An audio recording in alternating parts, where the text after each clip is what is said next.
तुमचा आर्टफुलनेस सोबतचा प्रवास कधी सुरू झाला? 2014 पासून सुरुवात आहे. आणि तुम्ही आर्टफुलनेसमध्ये जॉईन झालात तर आपण पहिलं सिटिंग घेतो, फर्स्ट सिटिंग. त्याचा अनुभव आणि एक्सपिरियन्स तुम्ही शेअर करू शकता? हो.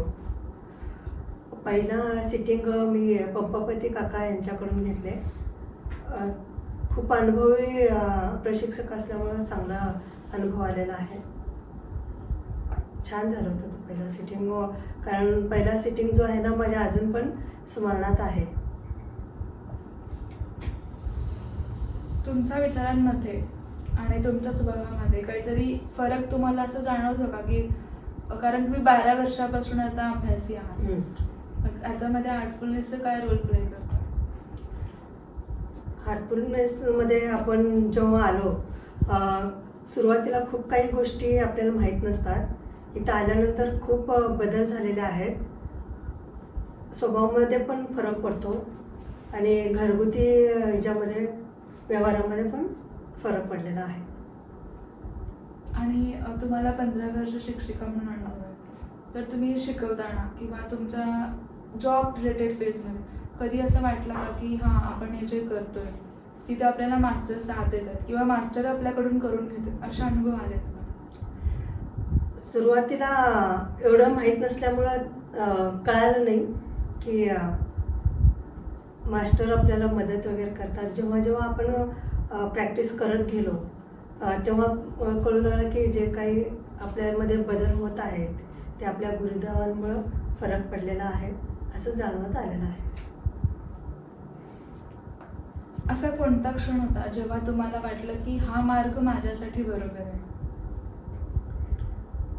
असं सुरुवातीच्या काही प्रसंगामधून कळत होतं की आपण जो मार्ग हा घेतलेला आहोत, आपलं योग्य दिशा आहे, चालू आहे. मग आपण ह्या मार्गावर जायला पाहिजे हे समजलं, त्यामुळं कंटिन्यू याच्यामध्ये आहोत. तुमचा सहज मार्गासोबतचे अनुभव सांगा. सहज मार्गामध्ये मी 2014 सालापासून आहे.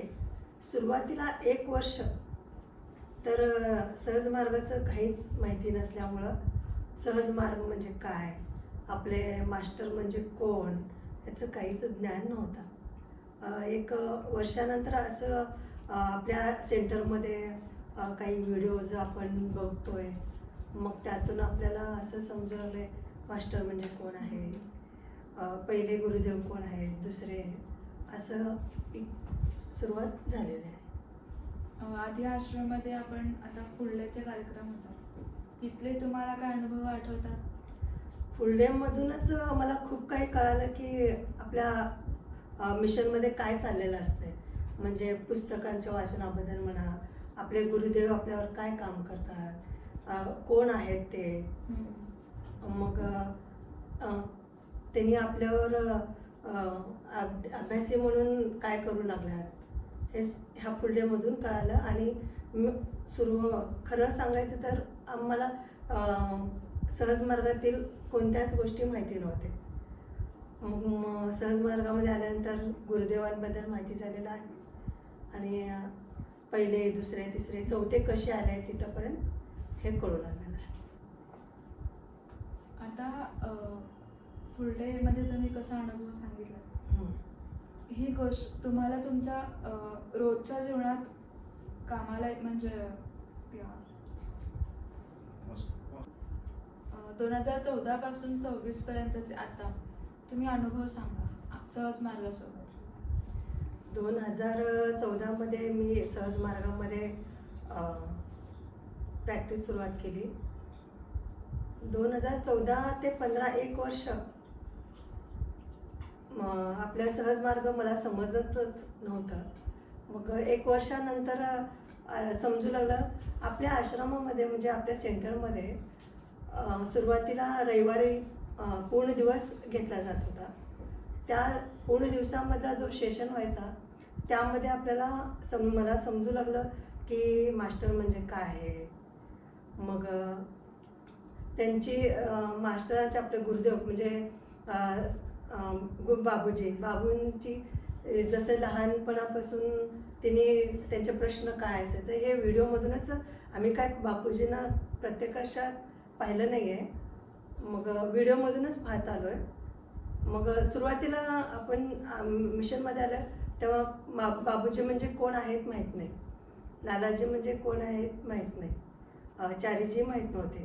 ह्या सर्व गोष्टी जेव्हा व्हिडिओ पुस्तकातून हे पाहत आलो तेव्हापासून हे समजत आलेलं आहे. आता व्हिडिओज आपण त्याच्यामधून आपल्याला समजलं, तर तुम्हाला त्याचं कनेक्शन कसं जाणवतं? कनेक्शन म्हणलं तर जीवनामध्ये खूप अशा गुंतागुंतीचे होते. मग आपल्याला मी जेव्हा फुलडेमध्ये जात होते ना, घरातलं म्हणा सगळ्या आजूबाजू सगळं विसरून जायची. मग ते कनेक्शन ऑटोमॅटिक तिथं झालेलं आहे. मी आश्रमामध्ये गेलं ना, घरातलं म्हणा आजूबाजूचं नातेवाईक काहीच आठवण येत नव्हतं. फुलडेमध्ये मास्टर तिथं असल्यामुळं ऑटोमॅटिक ते कनेक्शन झालेलं आहे. असं मी स्वतःहून कनेक्ट केले, कनेक्शन झालं हे काही नाही. ते सहज कधी झालं कळालं सुद्धा नाही. तुमच्या वेळेस फुल डेचे अनुभव सांगा मला. फुलडेच्या अनुभवामध्ये तर खूप आहेत. जुन्या अभ्यासी खूप काही सांगायचे, इतकं ऐकत राहावं असं तो दिवस असायचा. आणि आपल्याला आपण जेव्हा फक्त 1 तास सत्संग करून जेव्हा घरी येतो त्यावेळेस कोणी आपल्याला माहीत नसतंय.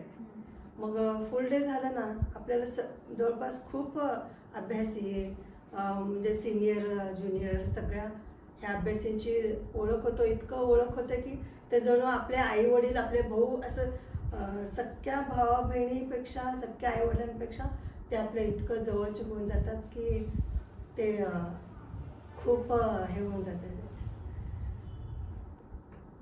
तर आज आपण ताईंसोबत त्यांचे अनुभव जाणून घेतलो.